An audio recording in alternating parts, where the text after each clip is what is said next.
Salut, bienvenue dans le 2030 Show. Alors aujourd'hui je vais pas faire mon maître Gims, il n'y a plus trop de soleil. C'est juste que ça c'est des lunettes de vue et que j'ai pas mes autres lunettes de vue. Et que sans lunettes, je vois pas grand chose. Aujourd'hui je vais vous parler en fait des deux types d'assistants ou d'assistantes que vous pouvez avoir. Il y a un fameux mythe en fait suite au bouquin La semaine de 4 heures de Tim Ferriss qui consiste à croire qu'on peut embaucher n'importe quel assistant ou assistante à l'autre bout du monde, qu'on va payer 300, peut-être 400 euros par mois et qui va faire toutes les tâches ingrates pour vous. C'est faux. C'est faux, c'est faux, c'est faux, c'est faux. Je l'ai testé à maintes et maintes reprises, que ce soit à Madagascar, que ce soit en Roumanie, que ce soit en France, que ce soit en Tunisie, au Maroc, ça ne marche pas. Vous pouvez confier effectivement des missions, par exemple, comme peut-être publier une vidéo sur YouTube, publier une vidéo sur Facebook, ce genre de petits trucs. Mais je ne vais même pas aller plus loin que ça parce que pour moi, ça ne dépasse pas ça. Parce que je n'irai jamais confier des accès à un compte en banque pour gérer par exemple des remboursements. Ou je n'irai jamais confier les accès à mon ClickFunnels où j'ai tous mes produits, toutes mes listes de prospects, toutes mes listes de clients, etc. à quelqu'un qui est dans un pays que je ne pourrai jamais rien vérifier. Donc demain, il peut aller exporter toute ma liste et la revendre à d'autres, etc. Donc voilà, donc il y a deux types d'assistants. Il y a ça, et les petites mains, puis il y a des assistants comme moi au Portugal. J'ai reçu une assistante, c'est plus qu'une assistante, c'est un bras droit qui est très compétente.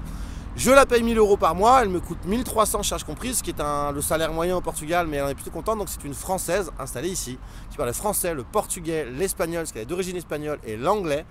Et cette personne-là, je vais la mettre, par exemple, là je suis en train d'ouvrir un nouveau compte bancaire, il y a tout un processus de vérification, ça prend peut-être 4 heures, avec les statuts de la société, les passeports certifiés des dirigeants, etc., etc.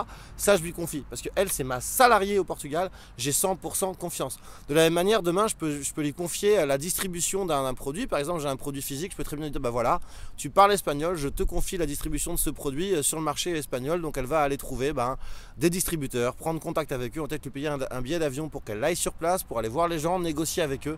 Et ça, bien évidemment, jamais quelqu'un d'autre pourra le faire. Donc faites bien la différence.